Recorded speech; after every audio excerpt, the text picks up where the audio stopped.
Bienvenidos a Charlando con Cervantes, el programa que les ofrece una serie de tertulias con destacadas personalidades de la cultura de los pueblos hispanohablantes.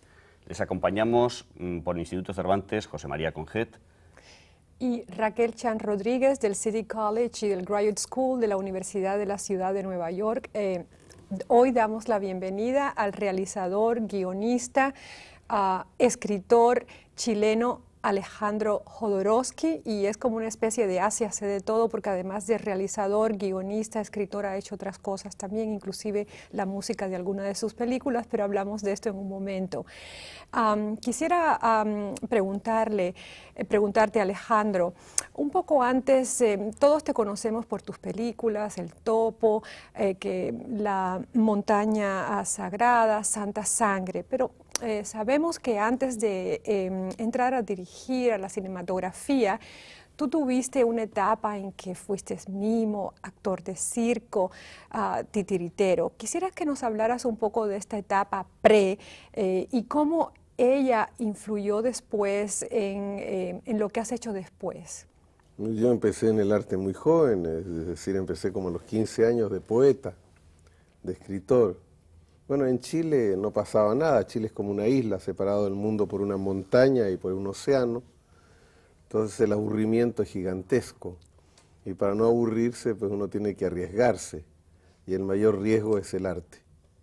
Entonces yo me metí en el arte para divertirme y me metí en lo más arriesgado que hay en el arte, que es la poesía. Yo encuentro que es la trampa más mortal que puede existir, la poesía. En realidad, cuando uno hace la poesía, uno se rompe el alma, como se dice, ¿no?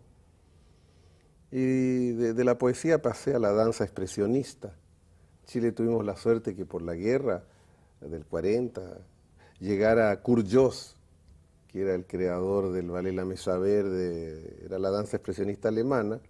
Entonces estaba ahí al alcance de nuestras manos el ballet expresionista. Yo me acuerdo que entre bambalinas yo veía La Mesa Verde de rodillas, la vi 100 veces, de rodillas, tanto me gustaba. Y de allí, del expresionismo, me pasé al teatro, hice marionetas, claro, de guantes, lo más humilde que hay, ¿no es cierto? No con hilos, eso es muy sofisticado, sino de guantes, haciendo una manito. Y de pronto, moviendo la manito se le empieza a ir a uno y el personaje comienza a existir y el alma se le sale a uno por las manos. Es decir, uno se queda como un vacío viendo personajes que se mueven, ¿no? Ahí, gracias a las marionetas, entré a la universidad a estudiar filosofía, me puse filósofo. Y después de las marionetas pasé al teatro, y de ahí al teatro mudo, y ahí creé la pantomima. Y ahí fui avanzando en esta desesperación de encontrar la poesía en el acto y no en la palabra. Marinetti, en su manifiesto del futurismo, dijo algo genial, dijo: la poesía es un acto y se escribe con velocidad. Pero no decía velocidad de la mano, sino ir en un automóvil a 200 a la hora. Entonces yo traté de crear el acto poético. Eso fue lo que más me marcó a través de todo este mundo, ¿no? Ya. Bueno, así comencé. Vamos a hablar un poco, antes de hablar de tus películas, de tu experiencia teatral y concretamente de la llamada experiencia pánica. El Pánico fue una creación tuya con Fernando Arrabal y Topor. Sí. Tuvo lugar en París en los años 60. Mucha gente lo considera la última gran aventura de la vanguardia en literatura y en teatro. Tú escribiste incluso algunos textos teóricos, sí, en filosofía y pollo frito, sacar al teatro fuera del teatro. Háblanos, lo has contado muchas veces, pero cuéntanos un poco la experiencia pánica en los años 60. Hay algo que nunca he contado, que es la vergüenza. Es una primicia. La vergüenza de Topor y de Arrabal, es sobre la fundación del Pánico. Siempre se dice que el Pánico se fundó en el Café de la Paix, el Café de la Paz en París, que es un café al lado de la ópera muy elegante, donde iba Gurdjieff a tomar café y cosas así. Pero en realidad fundamos el Pánico en una cabaret de striptease, ¿cierto? Que se llama, ni me acuerdo el nombre, pero un cabaret de striptease que estaba haciendo escándalo porque The Crazy Horse Saloon. Ah, hombre, sí. Allí lo fundamos, porque estaba haciendo escándalo una striptease que se llama Lili von Paraboom, que era una striptease alemana que hacía un striptease disfrazada de soldado alemán, nazi. Entonces iba quitando todos los elementos del soldado alemán, del SS negro, así iba quitando con el erotismo, y al final en el sexo le quedaba una cruz gamada. Mira, que entonces formó un escándalo en París espantoso, ¿no? Todos los intelectuales protestaron. Ya. Y ahí fuimos a fundar el pánico en lo vergonzoso, ¿entiendes? Yo siempre creí que el material del arte no es ni lo universitario, ni lo aceptado, ni los valores ya alabados por todo el mundo. Yo encuentro que el material del arte es lo despreciado. Todo aquello que se desprecia es como el fango donde puede crecer el arte, ¿ya? Entonces, en esa época yo había hecho 100 obras de teatro, pero ya estaba cansado del edificio teatro, porque el edificio teatro tiene una arquitectura, sea en círculo, sea en medio círculo, sea en cubo, que cambia la expresión depende del espacio. Entonces me ocurrió a mí en esa época que había que sacar al actor de un espacio dado. También había que sacar al actor de la repetición. Me parecía que lo esencial del arte y que lo separa del cine es que hay accidentes. Estalla una lámpara, un actor está enfermo, cojea, se cae, se le olvida algo. Siempre hay un peligro en el teatro. Entonces, y me parecía que esa era la esencia del teatro, lo efímero, lo que no dura. De todas maneras el teatro no dura. Ya. Dura el texto, pero el teatro en sí no dura, no se va. En esa época no había video que lo inmortalizara, ¿no? Entonces dije, puesto que el teatro vamos a su esencia, es efímero, vamos a su esencia, inventé, antes del happening americano, inventé los efímeros, que era subirse en una escena y crear espectáculos que no se repitieran jamás. Es decir, quemé un piano en escena, con gran pánico los espectadores, tiré serpientes al público. ¿Qué no hice, no? Invité una espectadora a que yo le pudiera bajar los calzones y darle una de palmadas feroces hasta que se enamorara de mí. ¿Se etcétera. enamoró? Claro. Claro, y tuve 3 hijos con ella.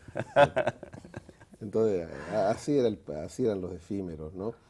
Entonces llegué a París en esa época, había hecho Fandu y Lis de Arrabal, había hecho una película sobre ese tema, me había encantado esa obra, Fandu y Lis de Arrabal. Y Arrabal conocía a Topor, que era un dibujante magnífico, feroz, tremendo, humor negro. Y nos propusimos crear un grupo que no existiera, que fuera efímero, que no existiera en el sentido de que íbamos a decir todos que nuestra obra era pánica sin nunca definir lo que era el pánico. Nos dimos el derecho de dar un premio pánico a quien quisiéramos. Por ejemplo, como yo soy pánico, a ustedes les doy el premio pánico de la mejor entrevista, por ejemplo. Les doy un premio cuando quiero. Yo viví mi vida dando premios pánicos, ¿no? Y no, era para siempre. Cuando uno era pánico no podía renunciar, aunque renunciara seguía siendo pánico. Cualquier obra se debía decir obra pánica. Arrabal escribió teatro pánico, yo puse producciones pánicas en el topo. Nunca existió ese movimiento, queríamos burlarnos de la cultura, decíamos que la cultura era idiota. Idiota en el sentido de griego, es decir, ser idiota es no pertenecer a la sociedad, es ser idiota, ¿no? Y en el fondo la cultura es una invención, no pertenece a la sociedad, la cultura. Es un mundo aparte, inventado, no tiene realidad, no tiene raíces, no es nada. En realidad no es nada. A tal punto no es nada que ustedes me están haciendo entrevistas como pánico. Yo nunca fui pánico. Eso nunca existió. Es un acto pánico eso mismo, ¿no? Nunca existió y sin embargo hay seguidores del pánico, hay pintores pánicos, escritores pánicos. ¡Qué cretinada! La cultura es una cretinada, ¿entiendes tú? Bueno, dentro de este tema también quisiera, ¿qué queda hoy del pánico? ¿Podría preguntarle eso? Claro, ¿Qué queda hoy mira, del pánico? Queda gente nomás, en la entrevista, queda gente. Mira, cuando hicimos el pánico, Arrabal, Topor y yo, tenemos algo, fuera de la calidad de cada cual, ¿no? Tenemos algo muy similar, es que hacemos de todo. Arrabal escribe, y en lo que escribe hace ensayos, hace teatro, hace poesía, novela, todo. Escribe cartas también. Cartas, insultos, bueno. Sí. Arrabal es muy raro porque donde llega se hace perseguir. Una vez yo iba en el metro con él, una pobre señora estaba sentada, la miró a Arrabal y le dijo, señora, ¿por qué me odia? La señora dijo, pues yo no lo odio, no lo conozco. Si usted me odia, lo estoy sintiendo. Pero le digo que no, ¿con qué derecho me odia? Al cabo de media hora la señora le pegó a Raval con el paraguas. Tuvimos que salir huyendo, la volvió loca, porque tiene manía de persecución, le gusta ser perseguido. Bueno, hace de todo. Topor también hace cine a Raval. Topor también hace de todo, hace cine, caricatura, televisión, novela, y en la novela policíaca, novela rosa, todos los temas. Y yo también hago todo. Yo escribo cómics, ¿no es cierto? Tengo vendido millones de cómics en Europa, trabajo con 12 dibujantes, escribo novelas, ¿no es cierto? Poesía, en la literatura hago teatro, cine, de todo, ¿no? Cada uno de nosotros hizo de todo sin límites. Digamos que nos inspiramos de Leonardo da Vinci, ¿no? Porque aparte, además de hacer arte, yo hago terapia, yo he inventado una terapia que se llama psicomagia. Arrabal es especialista en el juego de ajedrez, es crítico de ajedrez, le llamamos arte. Yo el tarot, yo siempre ando con un tarot sobre mí, creo que lo traje hoy, no sé si lo traje, sí, aquí lo tengo. Siempre ando con un tarot, ¿ves? Sí, para mí el tarot, yo soy especialista en tarot, eso es un lenguaje formidable el tarot, ¿no? Bueno, tengo como 2000 alumnos, soy profesor de tarot. Y Topor es especialista de golf, critica golf y vinos, ¿cierto? Entonces cada cual tenemos especializaciones aparte del arte. Ya. Yo creo, como el Pánico siempre hablaba de la simultaneidad, de la confusión, ¿no?, que corresponde a las teorías del caos actual y a las ciencias modernas. Previmos muchas cosas del futuro en esa época en nuestro pensamiento, porque estábamos cansados del surrealismo, asistimos al surrealismo. Nos cansaba Bretón, que estaba convertido en una especie de papa, ¿no es cierto? No tenía corona, porque como tenía la cabeza muy grande, nunca encontró una corona que le cupiera, ¿entiendes?, de papa, siempre le quedaban chiquitas. ¿Y qué relación tendría, por ejemplo, un efímero con un happening? Es que los efímeros es como comparar el cine de underground con Cecil B. DeMille. El happening es el underground americano, sucio, pobre, de camiseta, de guitarrita, de baba cool, todas esas cosas que van a romper una cosita, se van a poner un anzuelo y se van a tirar la piel, cositas, ¿no? El happening en el fondo es como una secretaría o filial de la pintura activa, de la escultura. El happening quiere estar en los museos, en el fondo. Es para museos, es carne de museos. El efímero no, el efímero era violento, yo lo hice en calles, en cementerios, en asilos de mongoloides, en un autobús. Yo llamaba a eso sacar al teatro del teatro, y además, cada vez que yo hacía un happening empleaba una fortuna. Había escrito para Marcel Marceau pantomimas, entre ellas El fabricante de máscaras, La jaula, y tenía unos derechos de autor monumentales, porque Marceau daba esas pantomimas en todo el mundo, las sigue dando. Entonces, todos los derechos de autor que yo ganaba, también yo tenía derechos de autor de Mauricio Chevalier, lo había puesto en escena. Entonces me daban un montón de dinero y yo lo invertía en hacer un espectáculo. Me acuerdo que el primer happening que hice, compré un Volkswagen y le rompí todos los vidrios, y en la escena toda blanca, en el lugar donde estaba, había un Volkswagen que era el vestidor donde los actores se desnudaban y se cambiaban ahí frente al público. Tuve para comprar un Volkswagen así, y hacía kilos. En el happening había 1000 pájaros que se soltaban en la sala, o hice copiar de 3 metros de alto la estatua del Pensador de Rodin, y luego con unos martillos en yeso le hicimos hoyo y salían chorros de tinta negra de la cabeza. Entonces podía hacer lo que yo quería, ¿entiendes?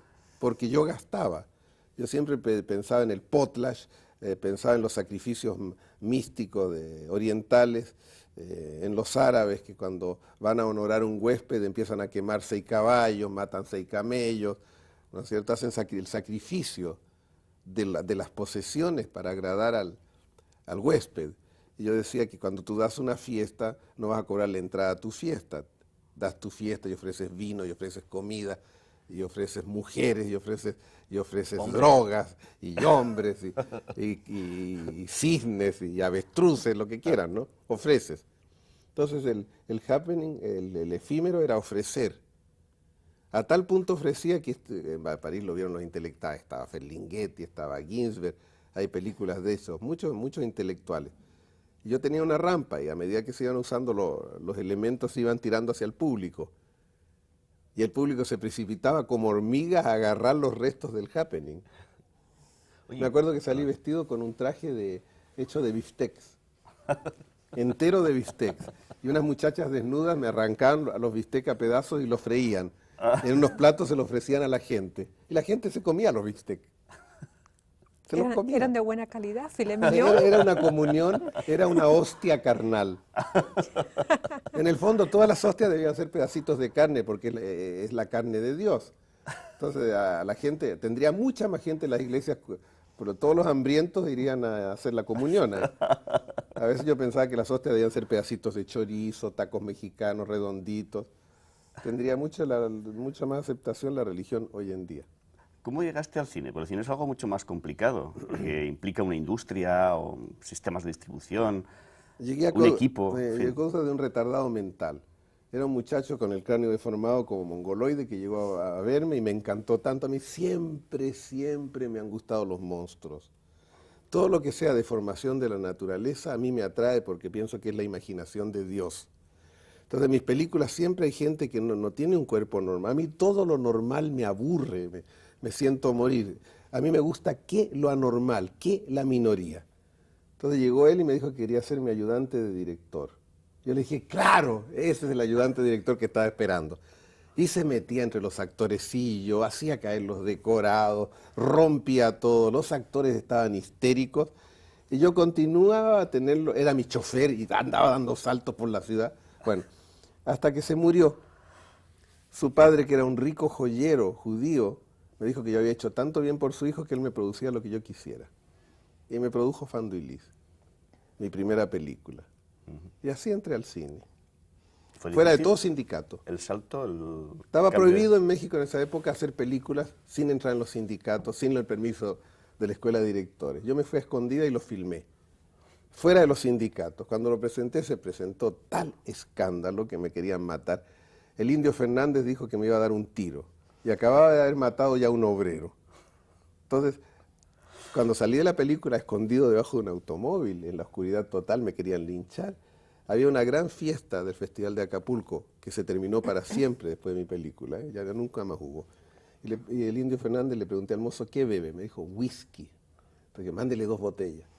Le mandó 2 botellas, de mi parte. Cuando ya se bebió una, me senté al lado de él. Estaba Jodorowsky, me dijo, y se emborrachó. A la segunda llamó a la prensa y dijo que mi próxima película quería ser mi asistente de director. Borracho como estaba, lo publicaron. Y cosa extraña, todo lo que se dice se realiza en cierta manera. Hay que tener mucho cuidado con lo que uno dice, con las predicciones que uno hace. Cuando hice Santa Sangre, la casa donde pasa todo este drama, una casa tremenda, espantosa, es la casa del Indio Fernández. ¿Ah, sí? Sí, me sirvió de set después. Me la arrendaron. Y en cierta manera fue mi ayudante, en cierta manera. ¿Ves? Yo quería volver a una de sus primeras películas, El Topo. Y en esa película, si mal no recuerdo, usted interpreta, prepara la música, Sí. prepara el guión también. ¿Quería usted ser una persona que lo controla todo, como una especie de súper creador? En el cine soy eso. Yo todas las películas que hago, escribo el script. Ahora ya no actúo, pero actúan mis hijos. ¿Por qué yo ya no actúo? Yo digo que antes yo corporalmente era mimo, era muy bello, me sentía muy mal dentro. Yo decía que era como un sapo que vivía dentro de un príncipe. Y ahora me siento como un príncipe que vive dentro de un sapo. Entonces no hago actuar al sapo, pero hago actuar a mis hijos, ¿ves? Entonces actúan mis hijos, yo hago la música, claro, los temas musicales, los trajes, los decorados, dirijo la filmación y al final hago el montaje. Porque no estoy en un teatro, en un cine industrial, como ustedes están acostumbrados en Estados Unidos, donde el cine de autor no existe para nada, son compañías que hacen un efecto especial.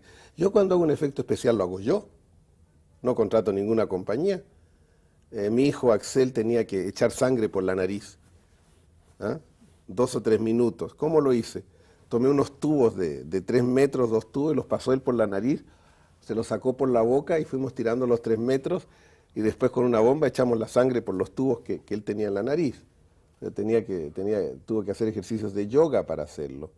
O sea, yo no tengo los millones, pero yo creo que un efecto especial que es real es mucho más real que todo lo que ahora se está haciendo. Claro que dará menos dinero, pero nunca fue mi pretensión hacer un cine que diera dinero. Para mí mi pretensión fue hacer un cine que tuviera una calidad de arte. Es lo que yo quise hacer y lo sigo haciendo, ¿no? Y a mí no es un cine industrial, a pesar de que es caro. Hago cine culto, como se llama. Es caro perder 1 millón, porque en realidad se pierden algunos millones de dólares. Pero estoy siempre buscando locos que lo produzcan, ¿no es cierto? Por eso hago una película cada 5 años. Gente que quiera dar, no gente que quiera obtener a través de una creatividad. Ahora la creatividad es como un motivo para absorber los dólares del bolsillo de la gente. La creatividad tiene que ser con un bolsillo generoso que dé. Yo siempre pensé que de mis bolsillos podía tener unos bolsillos mágicos que dieran yogurt y caminar por las calles y tener gente que fuera comiendo así de mi yogurt. Pero lo que es sorprendente es que siendo unas películas las que tú has hecho, no de las como las de Hollywood, de efectos especiales, de las más caras, etcétera, yo creo que hay poco cine que sea tan sorprendente para el espectador, que le dé tantas sorpresas tan continuamente como tus películas. Es que en cada imagen me va la vida a mí. Yo he tenido revólveres aquí en el pecho real. Cuando hice en la montaña sagrada, se me ocurrió poner bailando 300 soldados y cada soldado bailaba con un civil, así apretadito, ¿no? O sea, eran 300 parejas homosexuales. No decía nada contra la guerra, nada más mostraba eso. Salió un charro loco en México, me puse el revólver en el pecho y me dijo, pare de filmar o lo mato. Se me cayó el tarot de emoción. Entonces, yo me acuerdo que en ese momento me dio tal furia, con el revólver en el pecho, yo tenía tal necesidad de hacer esa toma, no tenía tiempo, no tenía dinero, había puesto todo lo que tenía para reunir esas 600 personas allí. Y entonces lo empecé a insultar yo en japonés. Yo no hablo japonés, pero me salió un insulto en japonés tan fuerte que el tipo se fue, simplemente se fue. Me podía haber matado. Pero eso es lo que resume mi cine, es decir, en cada imagen que yo he hecho me he jugado la salud y la vida. Yo quería conversar un poco sobre Santa Sangre. Para muchos esta película es vista como la obra maestra suya, en términos de que hay un compendio, está el tema del kitsch, el tema del melodrama, de la ciencia ficción. Además, las imágenes visuales son espeluznantes y, bueno, de una imaginación tremenda. ¿Está usted de acuerdo con calificar esta película como la obra maestra suya hasta ahora? Y quería también saber qué le dio la idea para filmarla. Mire, yo no creo en la obra maestra, yo creo que cada una de mis obras, una es como mi hígado, otra como mis pulmones, otra como mi cerebro, es decir, otra como mis testículos, es decir, que pierdo un pedazo cada vez, ¿no es cierto? Cuando felizmente tenía 3 testículos, porque Santa Sangre es 1, se me quedaron 2 por suerte, bueno, si no me habían andado cojeando. Bueno. Entonces, para mí no hay obra maestra, sin embargo la última siempre es la película la que más me interesa a mí, porque voy cortando con el destino, voy cortando con la memoria. No vivo en la memoria, vivo ahora. Ya Santa Sangre es la memoria, ahora estoy en la última que voy a hacer, el próximo mes empiezo, se llama Juan Solo. Es la historia de un gángster, de un guardaespaldas mexicano, bandido que lo persiguen, va a parar en una tribu indígena y se hace santo. O sea, va del crimen a la santidad. Me interesa eso, ese tema. Bueno, Santa Sangre yo trataba de hacer cine. Entonces no se podía por los capitales. Y un productor voraz me dijo, mira, en Estados Unidos hay una población que habla español gigantesca, los braceros y todo eso.